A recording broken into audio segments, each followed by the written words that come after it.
Berdosakah saya seorang istri tidak mau diajak sholat berjamaah dengan suami karena suami maksa banget? Ini betul. Sebentar, saya tidak mengarang-arang, saya nggak pernah ngarang saya. Sini mas, baca, ulangi. Baca. Assalamualaikum warahmatullahi wabarakatuh. Ya, pertanyaannya, berdosakah saya seorang istri tidak mau diajak sholat berjamaah dengan suami karena suami maksa banget? Sama. Ya. Dia istri antum yang tanya. Baik. Sedangkan wanita afdalnya di rumah menurut suami. Menurut suami saya nggak mau dapat pahala 27 kali lipat. Apakah wanita tidak dapat 27 kali lipat kalau tidak sholat di masjid? Semoga Allah memuliakan Anda, suami Anda dan keluarga Anda, dan semoga Allah menghimpun Anda sekeluarga di surga dengan kebaikan insyaAllah. Terima kasih atas pertanyaannya. Yang pertama, coba kita pahami sebentar. Ini ada dua kasus di sini. Pertama, kasus istri taat pada suami. Yang kedua, kasus sholat berjamaah bagi perempuan, apakah di masjid atau yang utama di rumah. Saya mulai dari yang pertama dulu. Ibu, para istri, bertakwalah kepada Allah Subhanahu wa taala seperti suami pun dituntut bertakwa kepada Allah dengan menjaga pasangannya masing-masing dan memuliakan keduanya dengan niat ibadah kepada Allah Subhanahu wa taala. Buka Al-Qur'an surah keempat An-Nisa dengan namanya perempuan-perempuan ayat 34, paling kiri sebelah atas di mushaf. Saya langsung ke pertengahan ayatnya atau saya bacakan dari awal supaya tidak timpang maknanya. Ar-rijalu qawwamuna 'alan nisa bima faddalallahu ba'dahum 'ala ba'din wa bima anfaqu min amwalihim. Sekarang fokus untuk perempuan. Fas-salihatu qanitatun hafizatun lil ghaibi bima hafizallah. Kata Allah, saya langsung ke bagian perempuan untuk terjemahannya. Ciri istri yang salihah itu utamanya ada dua. Satu, qanitatun, taat kepada Allah Subhanahu wa taala dengan cara menaati suaminya pada yang baik-baik. Jadi kalau suami meminta kepada yang baik-baik, itu istri wajib taat. Sepanjang kebaikan itu dibenarkan oleh Allah. Misal, mama sayang pakai jilbab ya, siapa? Ma sayang malam tahajud yuk, insyaallah. Mama ke taklim ya, insyaallah. Walaupun papa ke kantor, mama berangkat aja ikut tahsin, insyaallah. Itu kalau perempuan bisa seperti itu, akan ada satu ganjaran yang sangat luar biasa, bahkan sulit didapatkan oleh laki-laki. Hadisnya disebutkan dalam hadis At-Tirmidzi. Itu indah sekali pemberian Allahnya. Nah, apa yang disebutkan dalam hadis ini, itu yang nanti kita bacakan setelah menunaikan sholat Isya berjamaah. Ya, karena sudah masuk waktu Isya, kita segerakan menunaikan sholat terlebih dahulu. Subhanakallahumma bihamdika asyhadu an la ilaha illa anta astaghfiruka wa atubu ilaik. Assalamualaikum warahmatullahi wabarakatuh. Alhamdulillah. Assalatu wassalamu ala rasulillah wa ala alihi wa sahbihi wa man walah wa ba'd. Saudara-saudariku dan wirsa dimanapun Anda berada, alhamdulillah kita telah menunaikan salat Isya berjamaah. Kita bermohon pada Allah semoga salat kita diterima oleh Allah Subhanahu wa taala. Demikian kami mengajak kepada yang belum menunaikan salat Isya di wilayah manapun di dunia, semoga Allah memberikan ketetapan hati, kekuatan jiwa untuk menunaikan salat Isya dengan penuh kekhusyuan. Dan kita berdoa kepada Allah, semoga malam ini Allah mengampuni dosa-dosa kita, dosa saudara-saudari kita, para pelaku maksiat, semoga dibimbing untuk bertobat dan kembali ke jalan yang diridhai Allah Subhanahu wa taala. Dan mudah-mudahan Allah membersihkan hati kita dari segala hal yang kotor dan melapangkan jiwa kita dari penyakit-penyakit hati yang meracuni serta membebaskan kita dari perasaan-perasaan, kegelisahan dan hal-hal yang dilarang oleh agama. Baik, kita lanjutkan. Pertanyaan tadi yang disampaikan terakhir sebelum kita menunaikan salat Isya, bahwa ada dua persoalan status tentang perempuan, istri yang menaati suami. Kemudian yang kedua tentang hukum salat berjamaah bagi perempuan, khususnya di masjid, seperti pertanyaan yang telah disampaikan. Yang pertama tadi telah kita uraikan dalam Al-Quran surah keempat An-Nisa ayat 34, bahwa ciri perempuan istri yang salihah di antaranya punya sifat qanitat, taat kepada Allah ya dengan cara menaati suami pada hal yang dipandang baik oleh Allah Subhanahu wa taala. Maka jika ini terjadi, disebutkan kemudian dalam hadis sahih, disebutkan oleh Imam Ahmad dalam kitabnya bagian pertama halaman 191, juga dalam Sahih Ibnu Hibban nomor hadis 1296. Ya, disampaikan kemudian idza shallatil mar'atu salataha. Ya, idza shallatil mar'atu salataha. Di riwayat lain idza shallatil mar'atu khamsaha wa shamat shamaha wa hafizat farjaha wa ata'at zawjaha qila laha yaumal qiyamati. Di riwayat lain tanpa yaumal qiyamah, qila laha udkhulil jannata min haitsu syi'ti. Di riwayat lain udkhulil jannata haitsu syi'ti. Baik, jika ada seorang istri, seorang perempuan kemudian mengerjakan 4 hal dalam hidupnya. Yang pertama, dia menunaikan sholat fardu saja yang 5. Tidak pernah sholat sunnah selama hidupnya. Fardu 5 waktu. Ya, rumusnya 24, 4, 3, 4. 2 subuh, 4 zuhur, 4 asar, 3 maghrib, 4 isya. 17 rakaat. Kemudian wasamat somaha. Dia hanya menunaikan puasa Ramadan saja selama hidupnya. Dari baligh sampai dengan menikah, sampai wafat Ramadan. Tidak pernah puasa sunnah. Senin tidak, Kamis tidak, Ayyamul Bid tidak, puasa Daud juga tidak. Tapi kemudian wahafizat farjaha, dia menjaga kehormatan dirinya, tidak selingkuh, jaga diri, jaga kehormatan rumah tangga. Kemudian wa ata'at zaujaha, ini yang istimewa, dia menaati suaminya, taat pada suaminya, pada segala hal yang baik-baik. Yang tadi saya sampaikan, diminta berjilbab, jilbab, minta ta'lim, minta baca Quran, minta belajar, dia belajar.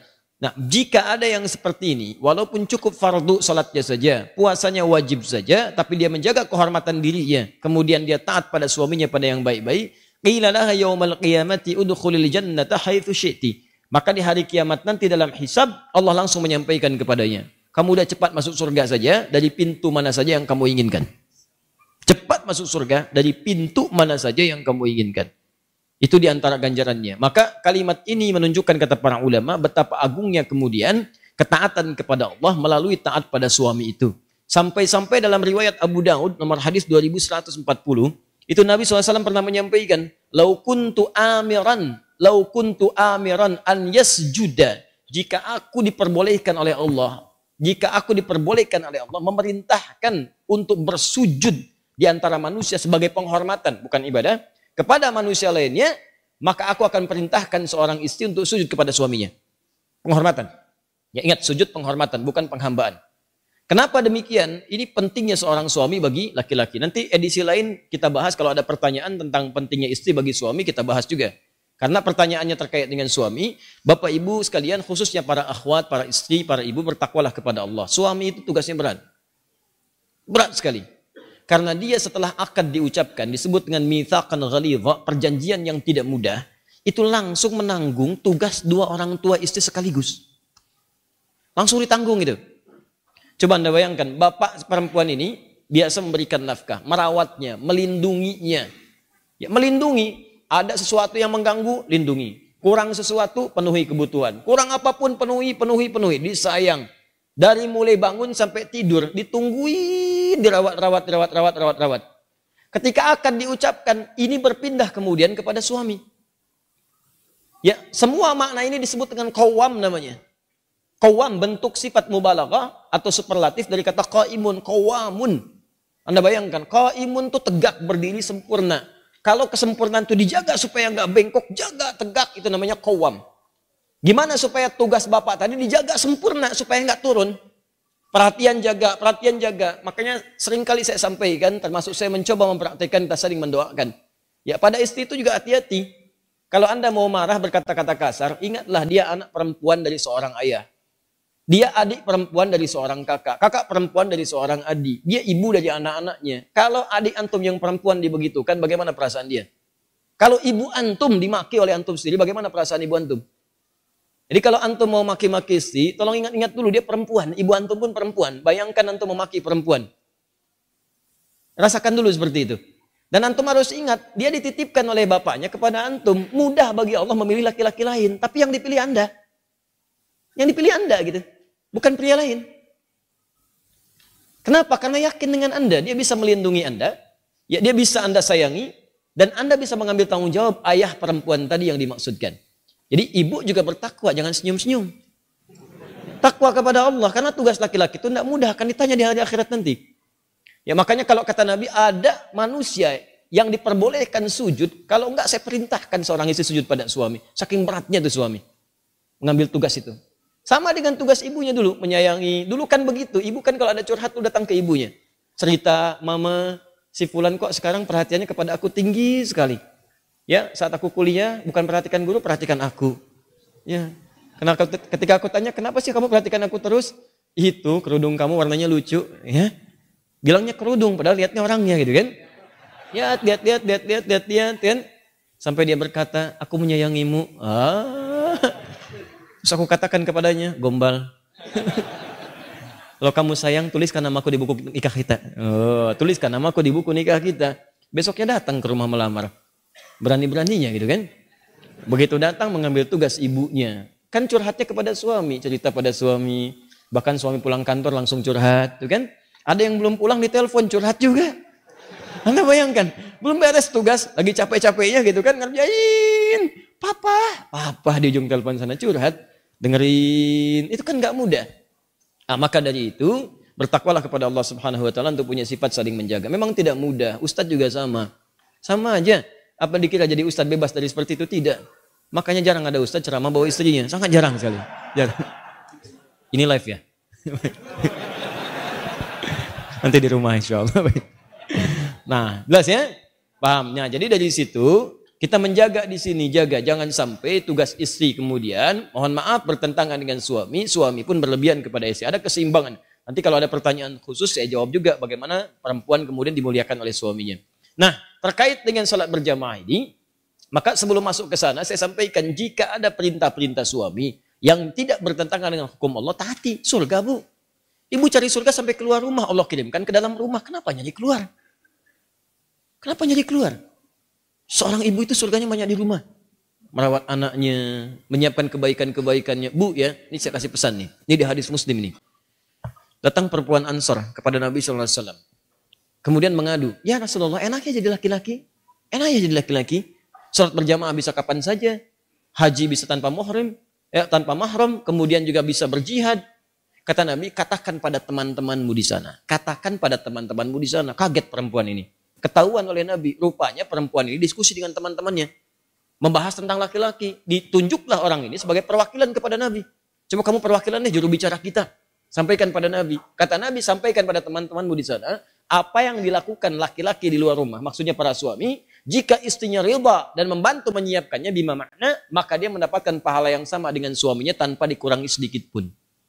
Anda bayangkan. Suami umrah. Uang hanya cukup untuk satu orang, dipilih suami berangkat, istri ridha, disiapkan perbekalannya. Pak, doakan kita di sana ya, supaya keluarga bisa berangkat. Ini perlengkapan Bapak semuanya, berangkat sempurna, Anda ridha di rumah. Begitu Anda siapkan, jaga rumah tangga, jaga anak-anak, itu suami berhasil umrahnya, diterima oleh Allah. Maka istri pun mendapatkan pahala yang sama tanpa dikurangi sedikit pun. Kurang apa lagi coba? Ibu pilih mana? Kerja belum dapat gaji, atau enggak kerja dapat gaji? Paham ya? Nah, sekarang maksud saya kalau ada ketaatan-ketaatan yang baik menurut Allah, maka segera kerjakan. Kedua, bagaimana hukum seorang perempuan kemudian ingin sholat di masjid? Ingin sholat di masjid. Betul yang tadi ibu sampaikan yang dituliskan bahwa perempuan itu afdalnya sholatnya di rumah. Tapi harus dilihat kapan hadis itu muncul. Karena ada hadis juga yang menyarankan bahkan memotivasi perempuan sholat ke masjid. Yang tadi disampaikan itu ada riwayat-riwayatnya teman-teman sekalian. Di hadis Ahmad ada, di Abu Daud ada. Itu dari Ummu Salamah radhiyallahu taala anha. Ya, afdalu masajidin nisa qa'ru buyutihinna. Ya, keutamaan atau khairu masajidin nisa. Masjidnya perempuan itu yang terbaik itu qa'ru buyutihinna, di tengah-tengah rumahnya, di dalam ruangan rumahnya. Bahkan di hadis lain, di kamar itu lebih bagus. Ya, kemudian daripada di ruang tengah. Ruang tengah lebih bagus daripada di depan rumah. Artinya semakin ke dalam, semakin ke dalam, semakin di rumah, itulah masjid terbaik bagi perempuan. Kapan hadis itu muncul? Ketika perempuan itu belum aman untuk ke masjid. Awal-awal dibangun masjid di Madinah. Baik itu masjid Nabi yang kedua dibangun setelah Quba. Kemudian orang-orang pada ke masjid. Maka terjadilah 3 sifat yang jika ada 3 sifat ini perempuan dianjurkan di rumah. Dan nilainya sama dengan laki-laki ke masjid. Apa 3 sifat ini? Pertama, ada kewajiban yang berlaku bagi perempuan di dalam rumahnya. Sehingga prioritas dia di rumah, bukan ke masjid. Misal, dia baru punya anak yang diberikan ASI, atau anak yang harus dirawat, yang kalau dibawa ke masjid justru bisa memberikan gangguan kepada orang sholat yang lain, dan bisa mengurangi rasa khusyuk.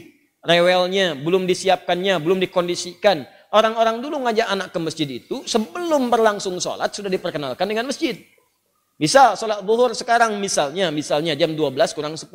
Maka Anda jam 11 datang, jam 10 kenalkan masjid, lihatin ini tempat untuk khutbahnya, ini mimbarnya, ini saf-saf sholatnya, ini sholat seperti ini, seperti ini, seperti ini. Lihatin, kalau anak-anak itu wajar, memang anak-anak wajar. Kalau jalan, kalau lari, kalau macam-macam, biarkan dulu aja masuk dia, biarkan masuk. Lari-lari di masjid, lewat sana-sini, setelah dia mulai agak nyaman, baru sampaikan, ini rumah Allah. Allah yang sayang pada papa, yang memberikan rezeki, memberikan kau main-mainan, membuat kita nyaman hidup. Allah itu sayang. Rumah Allah beda dengan rumah kita. Masuk ke kaki kanan. Ucapkan ini. Kalau kakak ucapkan ini, nanti tobotnya bisa ditambah. Masuk, ucapkan, masukkan kaki kanan, berangkat, rapi dia. Begitu sudah mulai agak baik, ajaklah kemudian dalam sholat berjamaah, rapi dia. Dalam sholat dia rapi, setelah sholat lari, biarkan aja namanya anak-anak. Yang repot itu kalau ada orang tua kekanak-kanakan, habis sholat lari-larian. Itu yang repot. Kakek-kakek habis sholat main prosotan di situ, baru kita repot di situ. Kalau anak-anak ya biarkan aja namanya anak-anak. Naik ke punggung biarkan, Anda sholat sunnah dia naik biarkan, nggak apa-apa, nggak usah repot dengan itu. Ini orang tua sekarang repotnya, mohon maaf di rumah disuruh ke masjidnya bukan untuk sholat, malah disuruh main. Kalian ini rame aja di rumah, main sana ke masjid, ya main dia di masjid. Jelas ya? Maka itu poin untuk pentingnya. Maka yang pertama, kalau ada tugas perempuan di dalam rumah, memang hanya perempuan yang bisa mengatasi, maka yang afdol itu di rumah, jangan paksakan ke masjid. Suami dorong ke masjid, anak laki-lakinya dorong ke masjid. Dorong ke masjid, investasikan. Ayo anak ke masjid, ke masjid, ke masjid, ke masjid. Ke masjid, dorong. Antum yang perempuan di rumah.